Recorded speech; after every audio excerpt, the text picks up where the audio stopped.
무엇 때문에 이 아이는 나에게 왔을까? 아직도 자식들 걱정으로 머리가 아프신가요? 부모 자식 간의 관계는 너무나 어렵습니다. 이 영상을 꼭 보시고 평생을 고민하는 이것에 대해 다시 한번 생각해 보시길 바랍니다. 불교가 밝히는 부모 자식의 깊은 인연. 밤늦은 병실, 희미한 불빛 아래 창밖에는 바람 한 점 없는 고요한 도시의 풍경이 펼쳐져 있습니다. 그 고요 속에서 침대에 누운 한 노인이 오래된 사진 한 장을 손에 쥐고 있습니다. 그 사진은 누렇게 빛바랬고 모서리는 다소 닳아 있었습니다. 사진 속에는 막 돌이 지난 듯한 갓난아이가 활짝 웃고 있고 그 아기를 안고 있는 젊은 날의 자신은 기쁨과 불안, 사랑과 책임이 뒤섞인 복잡한 표정을 짓고 있었습니다. 그 표정은 마치 이런 말을 하고 있는 듯 했습니다.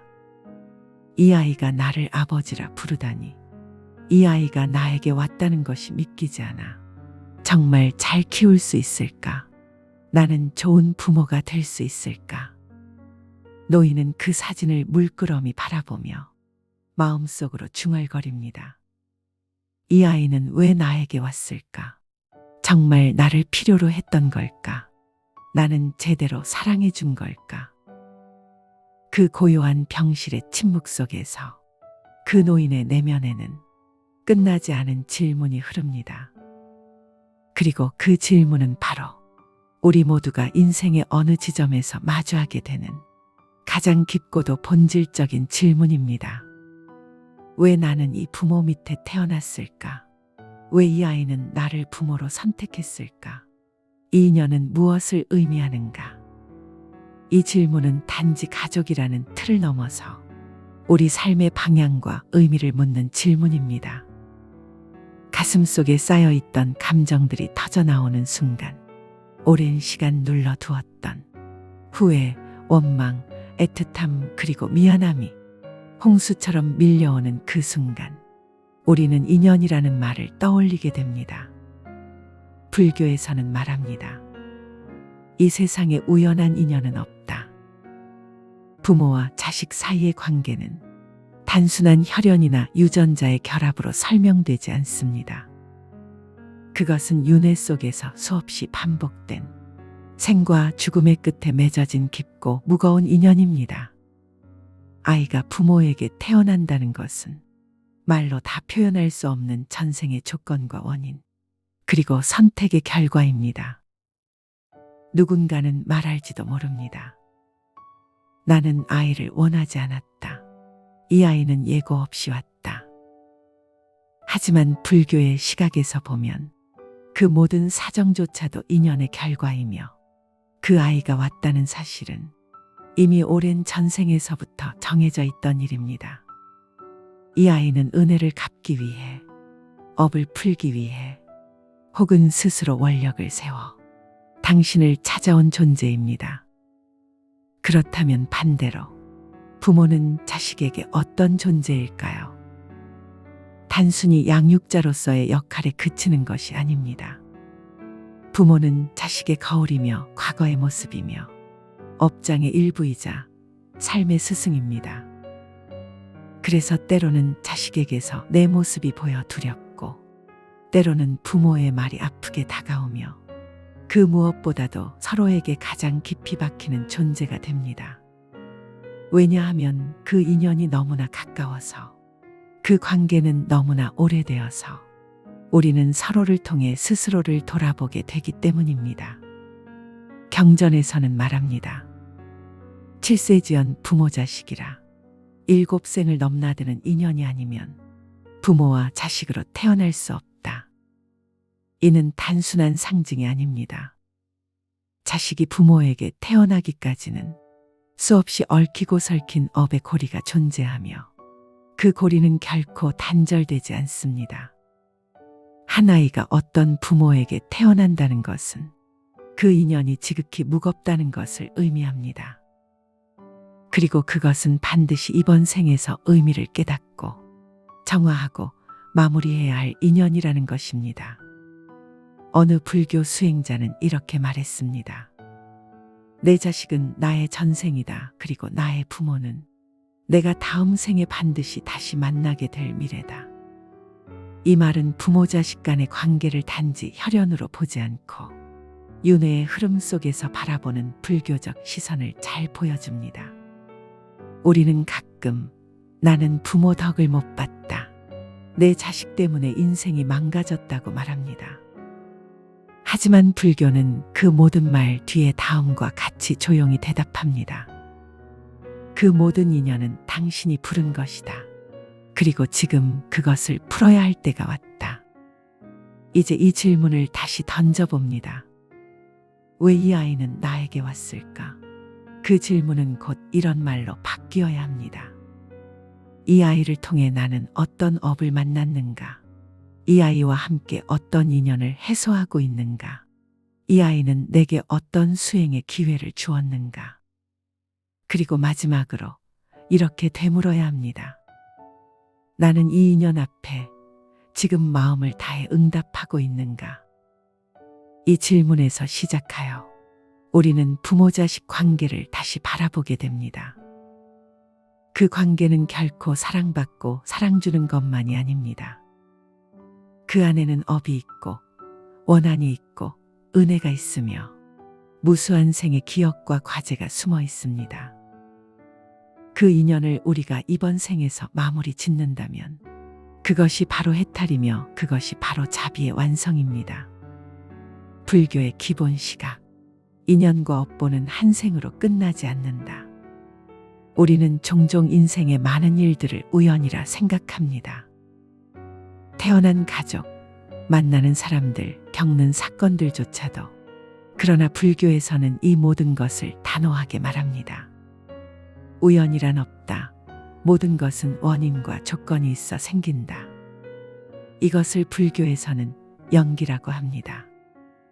연기란 모든 존재는 원인이 있어 생겨나며 그 원인과 조건이 사라지면 존재 또한 사라진다는 가르침입니다. 특히 사람 사이의 인연, 그 중에서도 부모 자식 관계는 연기의 법칙 가운데에서도 가장 오랜 업과 가장 무거운 조건이 겹쳐져 생긴 것입니다. 여기에서 중요한 개념이 등장합니다. 바로 업입니다. 업이란 말 그대로 행위입니다.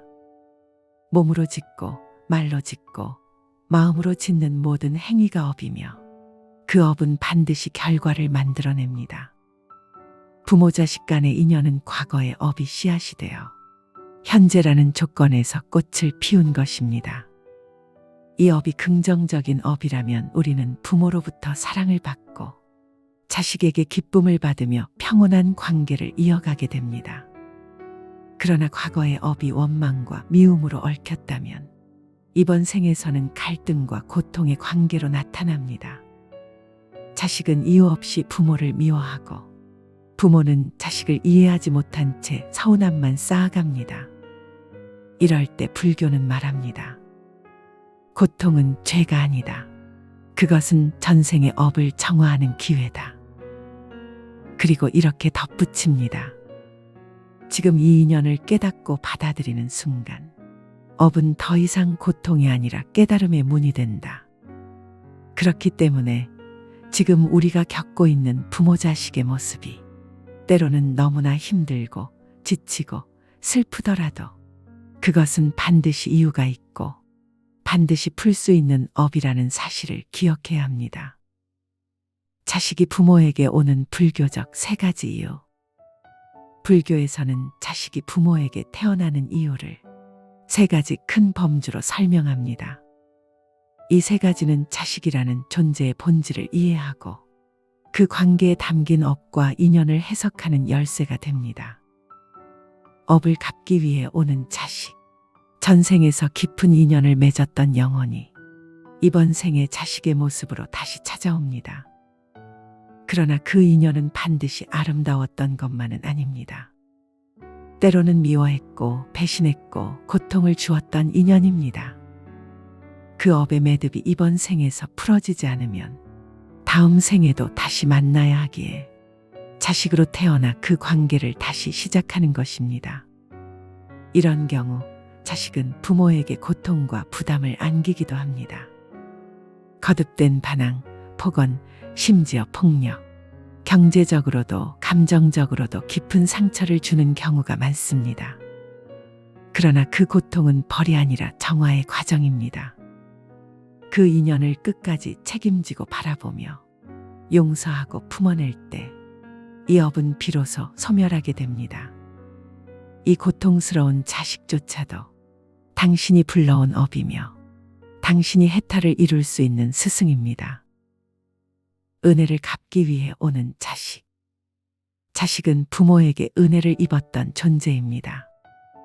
전생에서 부모가 그를 돕고 살렸고 지켜줬던 인연이 있었기에 이번 생에서는 그 은혜를 갚기 위해 부모 곁에 다시 태어난 것입니다. 이런 자식은 유난히 효심이 깊고 부모와의 사이가 자연스럽고 편안합니다. 자식은 부모를 잘 이해하며 부모의 건강과 노후를 걱정하고 돌보는 데 거리낌이 없습니다. 부모가 병들었을 때 곁을 지키고 경제적 부담까지도 감당하며 부모를 위합니다. 이런 자식은 부모의 과거의 덕이 열매 맺은 증거이며 그 자체로 복입니다. 불교에서는 이렇게 말합니다. 복은 밖에서 오는 것이 아니라 내가 심은 씨앗이 열매 맺는 것이다. 원력으로 오는 자식. 이 경우는 특별합니다. 이 아이는 자신의 원력으로 태어난 존재입니다. 자신이 스스로 선택하여 부모를 도우려 태어난 영혼입니다. 이들은 때로 병약한 모습으로 태어나거나 짧은 생을 살다 떠나기도 합니다. 하지만 그 짧은 존재가 부모의 인생을 바꾸는 결정적 계기가 됩니다. 아이가 아프기에 부모는 기도합니다. 아이가 떠났기에 부모는 무상함을 깨닫습니다. 그 고통의 순간을 통해 부모는 다시 수행을 시작하고 진정한 삶의 의미를 찾게 됩니다.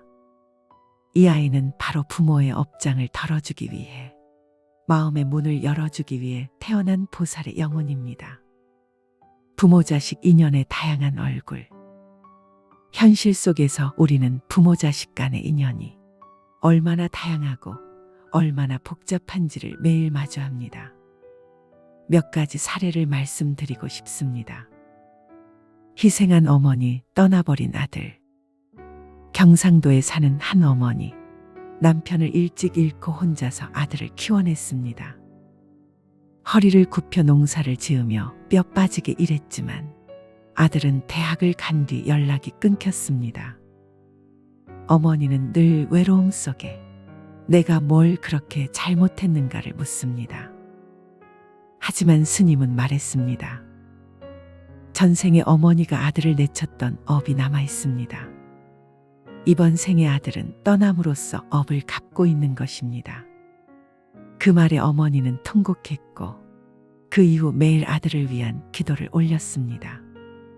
몇 년 뒤 아들은 어머니 앞에 눈물을 흘리며 돌아왔습니다. 엄마, 미안했어요. 천사 같은 딸. 오랫동안 불임으로 고통받던 부부. 마흔 가까이 되어 어렵게 얻은 딸은 말 그대로 축복 같은 존재였습니다. 딸은 어려서부터 부모를 극진히 챙기고 대학을 가서도 매주 전화하며 안부를 묻습니다. 아버지가 뇌졸중으로 쓰러졌을 때 직장도 미루고 매일 간호하러 다녔습니다. 딸은 말했습니다. 전 이분들 덕에 태어났어요. 은혜를 갚고 싶었어요. 이 말 한마디에 부모는 통곡하며 감사의 기도를 올렸습니다. 부모 자식 관계는 최고의 수행장. 부모와 자식은 단순한 가족이 아닙니다. 그 관계는 매일이 수행이며 매 순간이 정화의 기회입니다. 부모는 자식을 통해 인내와 용서를 배우고 자식은 부모를 통해 자비와 수용을 배우게 됩니다. 부모 자식 관계는 그 어떤 불교 강의보다, 그 어떤 명상보다 더 깊은 수행의 도량입니다. 불교에서는 효를 최고의 덕이라 말합니다. 부모에게 바치는 공양은 부처님께 바치는 공양과 같다. 살아있을 때 효도하라. 죽은 뒤에 눈물은 엄만 더할 뿐이다. 우리는 너무 자주 부모가 떠난 후에야 눈물 흘리며 말합니다. 그때 전화 한 통 더 할 걸. 미워하지 말 걸. 자식 또한 마찬가지입니다.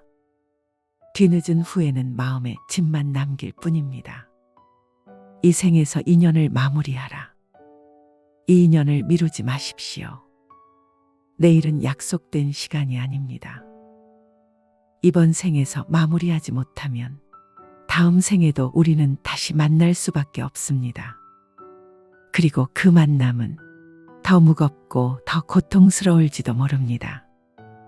자식에게 사랑한다는 말 한마디, 부모에게 감사하다는 진심 어린 눈빛, 말없이 챙긴 밥 한 그릇, 자리를 내어준 그 순간의 따뜻함, 이 모든 것은 수행이며 업을 덕으로 바꾸는 자비의 실천입니다. 지금 바로 자식에게 혹은 부모에게 문자를 보내보십시오. 사랑합니다. 감사합니다. 이 한마디가 인연의 방향을 바꿉니다. 인연을 품는 기도. 마지막으로 이 영상을 듣고 계신 여러분 모두에게 드리고 싶은 말씀은 이것입니다. 당신의 자식은 당신의 과거입니다. 당신의 부모는 당신의 미래일 수도 있습니다. 그리고 그 인연은 지금 이 순간 바뀔 수 있습니다. 고요히 눈을 감고 이렇게 기도해 보십시오. 이 인연을 원망하지 않게 하소서. 이 인연을 업으로만 보지 않게 하소서. 이번 생에서 이 인연을 사랑으로 마무리하게 하소서. 부디 이 인연 속에 자비가 깃들기를, 이 업이 덕이 되기를, 이 만남이 해탈로 이어지기를. 오늘 하루 마음 깊은 곳에서부터 그 인연을 이해하려는 따뜻한 시도를 해보십시오. 그 순간 당신은 이미 수행 중입니다. 감사합니다.